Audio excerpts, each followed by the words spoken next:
What's up everybody, I'm Chris, this is B is for Build. We are in the middle of a couple projects going on right here. We got our air intake, DIY air intake that we're in the middle of building, and then we have a crack in the crankcase that we're in the middle of fixing. But to be honest, we haven't even actually started on that. So I'm really excited, this is gonna be a fun day.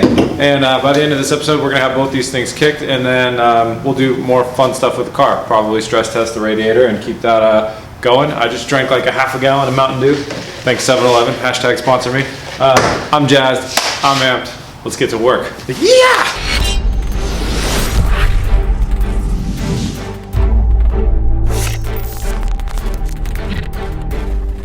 All right, well, where we left off with the air intake is we JB welded this thing up and put this little brace on there so it wouldn't move, and then we left it alone. And you can see kind of what happened here is that it dripped down on both sides, and it made a look that I kind of like that look. So I'm like pretty jazzed on that. I'm gonna leave it. So we're gonna take this this brace off here. There's a fancy name for these metal things. I learned it and then I already forgot it. So we're gonna take this off, and then what I'm gonna do is I'm gonna take some painting tape and I'm gonna block off the top of this piece of aluminum right here so we don't paint that. And I'll cover the hole, and then I'm gonna give this thing a coat of paint. Oh wait. Before that, we need to test this thing for air tightness. So let's do that first. I'm gonna throw my air filter on here and make sure that it is airtight. All right, we got it screwed down, and now this won't be super dignified, but I gotta try and give this thing a test the best way I can. This is the only way that I know.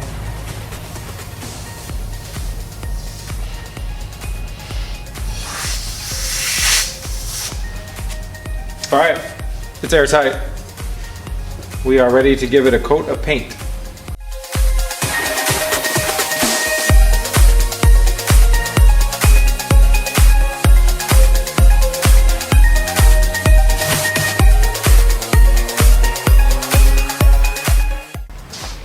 All right, we are all painted up.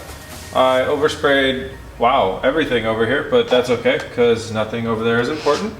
And we're gonna eventually make these black. This is some crappy paint. It's so cold in the shop that the paint didn't come out of the can correctly. It's too cold.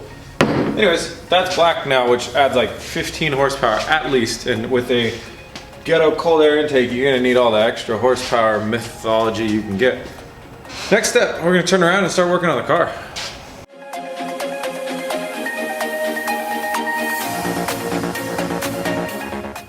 All right, we got the car jacked up. So the next thing we need to do is a little exploration underneath the car and try and figure out what we need to do to get the headers off. Rule of thumb for me with headers is you're gonna need, the bolts are almost always really hard to get at, so you need extenders. Sometimes you need angling, socket extensions, and all that stuff. And unfortunately, I left a lot of that at home, so I'm working with whatever I got here. I got like a double extender on a small socket going on.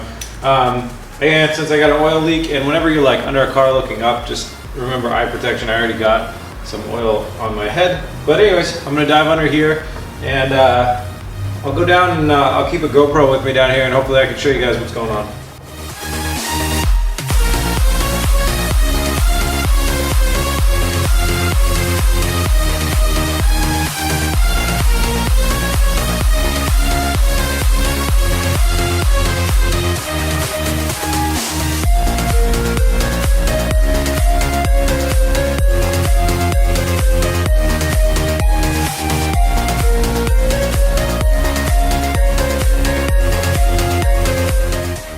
Okay, so hopefully in that GoPro video from down below you were able to see that I did get the headers off, but I wasn't able to remove them from the car, and that's because that you have your O2 sensors in there. Sorry, there's this thing in the way.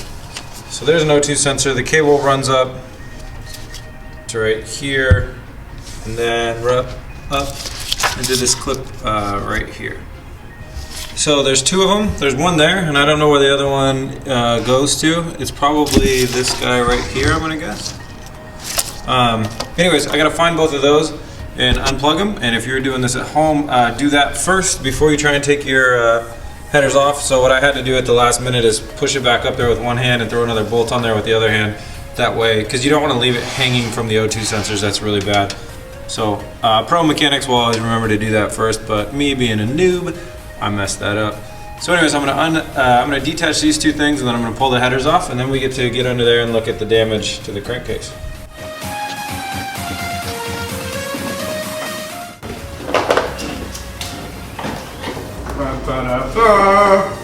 Headers.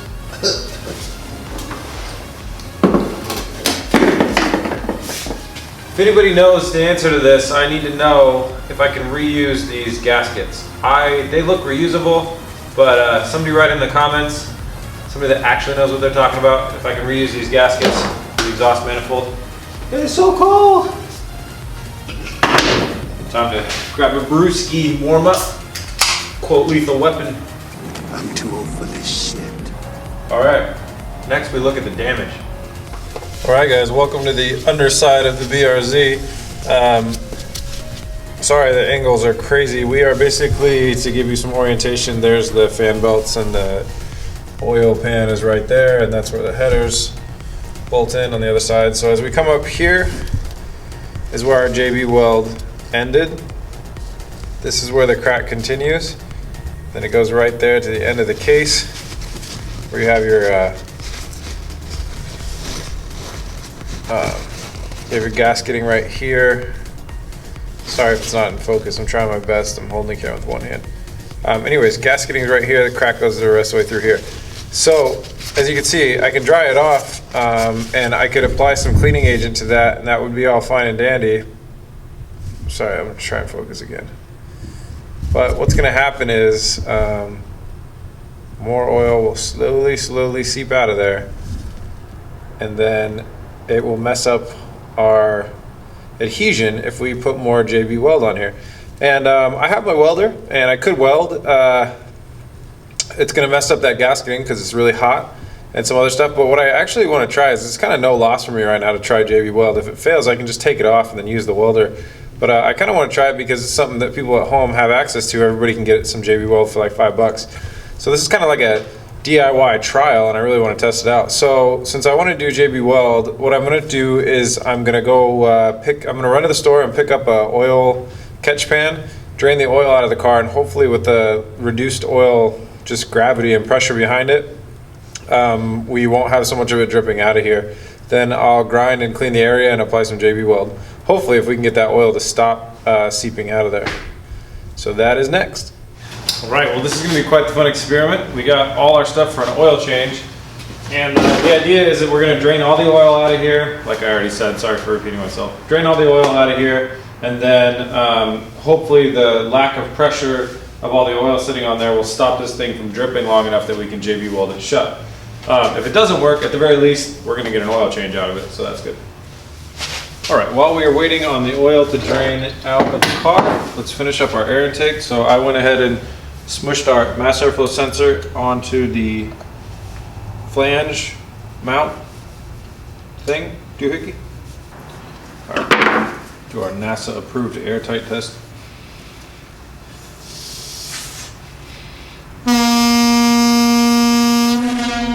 We're good. This piece goes on here, like so. Gotta get over the ribbed part for my pleasure. And then we're gonna test fit it on the car, angle it the way I want it, and then we'll tighten everything down. All right, that's nice and tight. Now, if this was a more long-term thing, we'd want to build some sort of bracket, a brace to have this thing not be shaking around so much. What'll happen in the long term is the rubber here will degrade and it won't do well if it's shaken up too much. But since it's a short-term thing, we should be fine. And you know, maybe someday I'll like throw a zip tie around here to here or something. Yeah, so far so good. And I'll show you guys how this works next time we kick the engine on. I'll show you guys how this thing performs. All right, guys. Well, small bummer. Draining the oil did not stop the leak from the point of where it's cracked. It slowed it down, so not as much fluid is coming out of there, but some fluid is still coming out of there. So that's a bit of a bummer. But I do have a game plan. It's going to start with, I'm going to grab the Dremel tool and jump under there and grind away some metal and get a nice roughed up surface to start with. From there, I got some 3M foaming engine degreaser. I'm going to give this a shot and see what it can do as far as cleaning up the surface. Then I'm gonna start thinking about welding. I don't know if when I do a tack weld, if I could throw a tack weld right where that crack is, I don't know if that'll just kind of incinerate any little oil residue that's left around there, or if the oil is gonna not get good adhesion to my weld. I'm pretty sure with welding, you know, you want 2 clean surfaces. Well, I do know that, but I don't know how much it's gonna matter. I don't know if maybe the tack, since that stuff is oil and it's flammable, maybe it'll just like poof and combust. That'd be great. So anyways, first steps first though, I got my Dremel tool. I'm gonna jump under there, safety glasses, ear protection, and I'm gonna grind away at that. And I'll bring you guys down there with the GoPro so you can watch that happen.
Alright guys, I hope that the GoPro footage was clear enough, but in case it wasn't, basically all I did was I ground down the area first, sprayed some cleaner degreaser on there, patted that all down, wiped it off dry with the towel, and then went for the JB weld. I went for the JB weld for 2 reasons. One, it's cheap and affordable, and I wanted to figure out a way that hopefully you guys can follow along at home if you don't have a welder. And 2 is I'm worried about the MIG welder heating up the area too much and melting the gasketing that's right in front of that crack.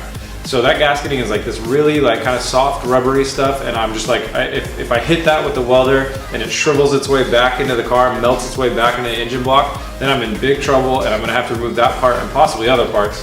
So I just want to go ahead and start with the JB weld. So that is it for now. We gotta let that sit. It takes 15 hours to set up until we can test it, or we might be able to visually inspect it. So I will be back in the shop tomorrow and give you guys an update. All right guys, we are back. I got cameraman Adrian behind the camera. And we just checked out our JB weld.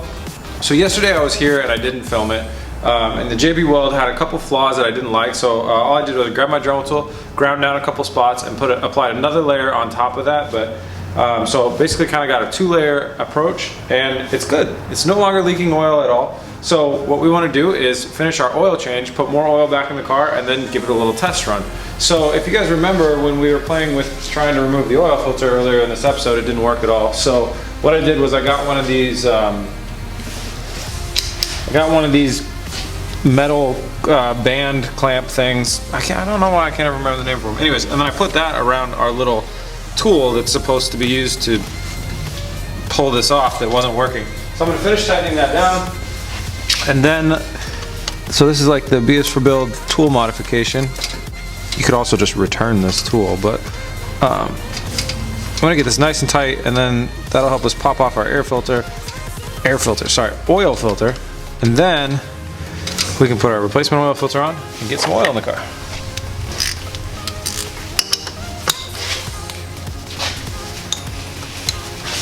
Work, damn you! Yeah! All right, we got our oil filter off. So, this crazy tool, probably not the best tool to use. All right guys, so we finished our oil change. We used 5W20 for the oil. I think dealership uses 1W or 0W20. We're using 5. It's a little heavier weight, but it should be just fine. It's all that the store had. So we got the oil in there. It's still not leaking, which is all good. So now what we're gonna do is, so we don't have headers on there, so we're not gonna have O2 sensors, so it's probably gonna run in limp mode again, but it should run. So we're gonna back the car out to the back of the garage as far as we can, so the exhaust hopefully will wanna kinda go out of the garage, and then we're just gonna run it and you know, keep an eye on it and stuff. So that's what's up.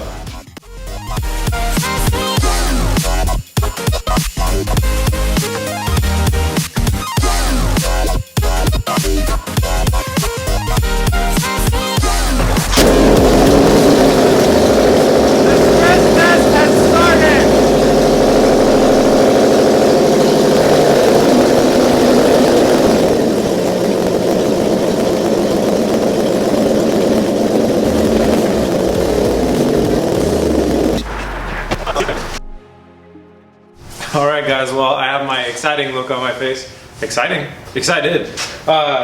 We did a stress test on this. We didn't film the whole thing, but we let the car heat up. Didn't heat up all the way, but we let it heat up a good amount. With no headers on there, man, it's really loud. I mean, of course, cars without headers are really loud. So we to not piss off the neighbors too much, just let it warm up a little bit, and not a drop of oil. So far the JB weld is holding up. That's enough for me to be confident to put the headers back on, and that's going to lead us into our next episode, where I think we'll install our Zeta exhaust. We have a Zeta exhaust system that I ordered a long time ago, and I think it's about time to get that thing on here. So in the next episode, we'll be installing headers and the Zeta exhaust going back in the car. And then, you know, next steps are like paint, and we need our window louvers, and then and a little bit of more. We got some camber stuff to figure out. But anyways, staying focused. Headers, Zeta exhaust. Next episode, continue working on the Plan A. Thank you guys very much for watching. I hope you liked it. If you have any questions, leave them in the comments. If you guys would like to support the channel and what we're doing here, pick up a BS for Build key tag. They look like this, and you can get them at bsforbuild.com. We also have hats, and we'll have shirts like the day after tomorrow or something, who knows. And that is a great way to support the channel, and I want to thank everybody that supports the channel. That's awesome. Helps us keep doing what we're doing. Check us out, facebook.com/bsforbuild, bsforbuild on Instagram. That's the way you can find us. Thank you guys very much for watching. Please like and subscribe, or just hit all the buttons on your screen and see what happens. Peace!